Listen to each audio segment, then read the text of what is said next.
A global outcry against corporate greed has risen up in almost 1,000 cities worldwide. People have taken their anger to the streets, saying their governments have been taken over by big business. The Occupy Wall Street movement began in New York, quickly spreading across the US to Los Angeles, Denver and Washington, among others. It's since gone global, with Asia joining in the demands for change. In Europe, too, hundreds of cities are taking part in the protests. Well, let's now take a closer look at what's happening around the world with our correspondents. We've got Marina Portnar in New York, Ivor Bennett in London, Daniel Bushell in Brussels and Irina Galushko in Madrid. And first we go live to Marina. Now, Marina, there's a huge turnout in the streets there in New York. What are people saying there now that their movement has become so big? Well, as you mentioned, this turnout here in New York is the largest that it's been in the past 4 weeks. Let's remember, it was 4 weeks ago when the Occupy Wall Street movement started off here in Zuccotti Park, where I'm standing by Wall Street. Now, what these activists are saying right now is they feel that their movement is persevering. They feel that they are moving forward in a victorious kind of way now that the Occupy movement has gone global.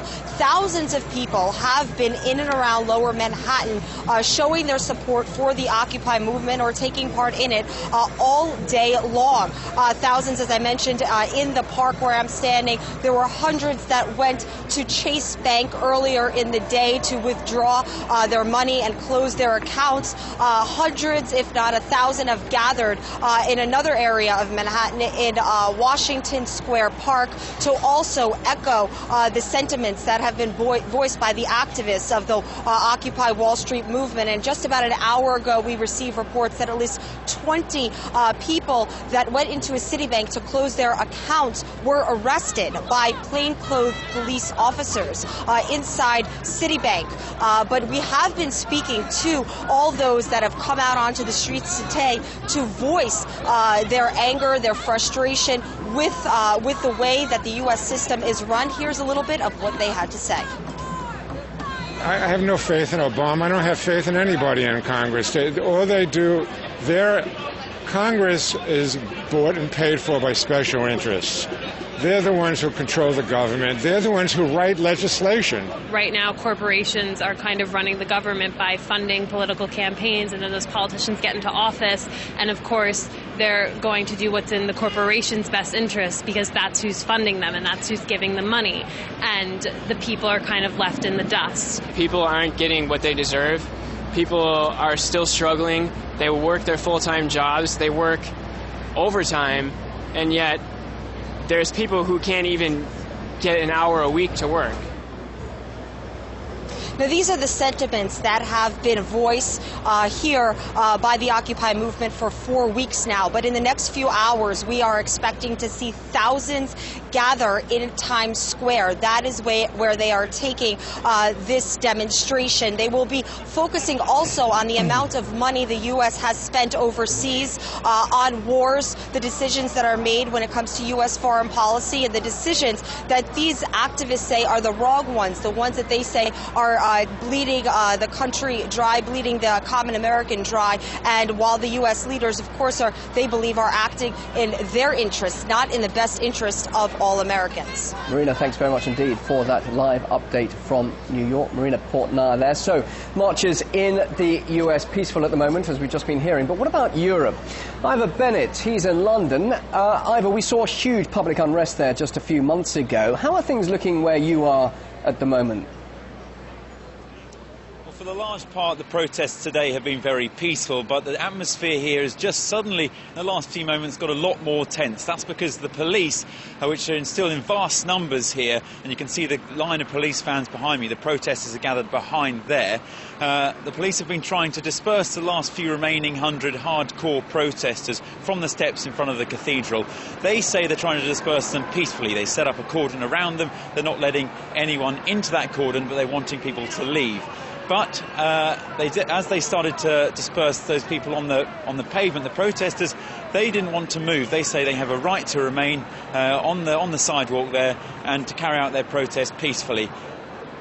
When they didn't move, the actions did escalate. There was a lot of pushing and shoving. Arrests were made. I think you can see some of those pictures now. A lot of shouting. Police have brought out dogs as well.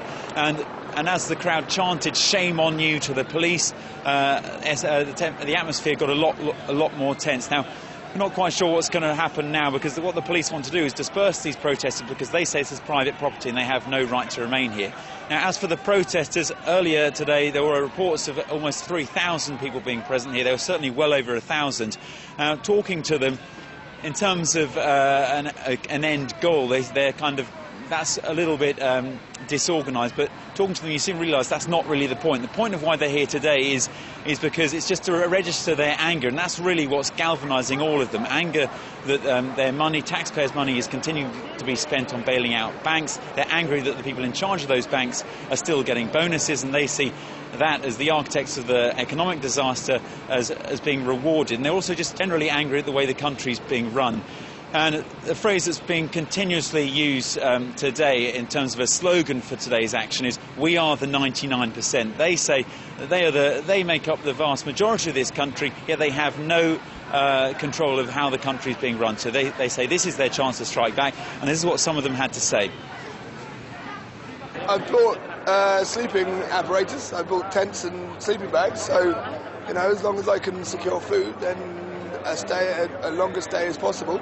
The slogan that began on Wall Street, "We are the 99%, echoes in Britain as well, because we know that the bankers and the bosses are getting bailed out by the government, and we're being forced to pay the price for that. Speaking to people, it is really amazing that you really get a sense that they think they're really beginning to have a say here, and something will really change. Now, so they're really digging in their heels. There's people with stoves, tents, they're setting up camp here. They're aware they might not be able to spend the night here, but they're prepared to go somewhere else, because they really think this is the start of something that could change something similar to the Occupy Wall Street, as we've heard from Marina Portnaya in New York, and they're prepared to stay for as long as it takes until they have their voice heard.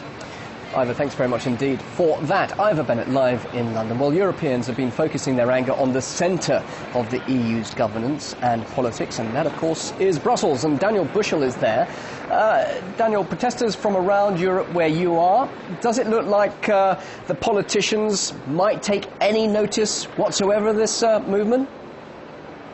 There's a revolutionary mood here. The crowd, despite the cold, is getting bigger and it's getting angrier, shouting slogans against the banks and the governments which keep rescuing them with public money. Authorities first tried to ban this grouping, saying there was no running water for them, which many saw as an excuse to stop them getting together. But they have finally given in to the weight of numbers, and they now plan an all-night alternative parliament, what they're calling, which is for the people, in the interests of the people, and not the financial elite. Now, the latest scandal is Dexia, one of Belgium's largest lenders, which has been bailed out just now by the government to the tune estimated of costing €5,000 per taxpayer, alongside the CEO of that bank being promised for last year a bonus of €600,000 in practice for practically leading the bank to the brink of collapse. Now, the people have also been shocked by the EU's reaction. When he was asked about the significance of the protest, a spokesperson for the European Commission just answered, "What does it mean to us?" The EU Employment Commissioner joked the protesters should go to Frankfurt instead of Brussels, Frankfurt being the home of the European Central Bank, central to this euro crisis at the moment. It's an international movement. People are coming here from all across Europe. People have actually marched for months by foot, for example, from the likes of Spain to get here, seeing Brussels really as the heart of the EU and the problem here. Thanks indeed, Daniel Bushell there in Brussels. And talking of Spain, we now go to Irina Galushko in Madrid, the capital of a country which has Europe's worst unemployment rate, with something like over 40% of young people out of work at the moment. Irina, it looks like the size of the crowd is really building there, certainly building up from where we saw you last time.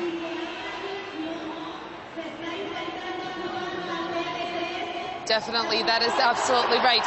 Well, as you may hear this, your people are really I think they are making their voices heard. You have to think about the fact that the Occupy Wall Street movement may have spurred protests over the last several weeks, but there are some who believe that those people in New York were actually inspired by the protests which began here in Spain in the middle of May of this year. Thousands, hundreds of thousands of young people, not just in Madrid, but in cities and towns all across the country, were protesting the austerity measures taken by their government. They were protesting against the fact that a lot of people have been left without jobs, that a lot of people are forced to move out of their homes. And by looks of it, these people who are on the streets of Madrid today, they believe that their voices are in fact being heard and they are making a difference in the world. Let's have a listen to what they had to say earlier. Of course, global utopia isn't possible. Changes take time. But we want those who are at the top to understand that common people want change and how much we want it.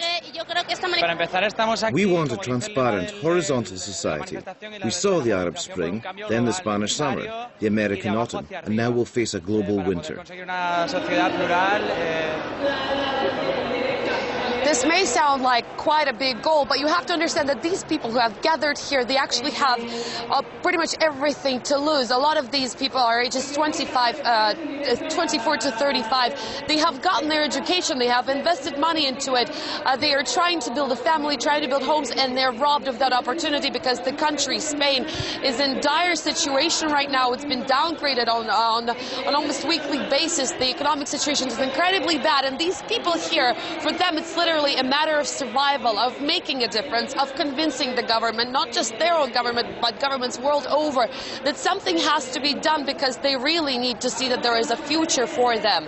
And they are going to stay here and they're going to make their demands heard, and they are filled with that hope that they can make a difference because they need to continue to fight for something in order to survive, in order to make ends meet.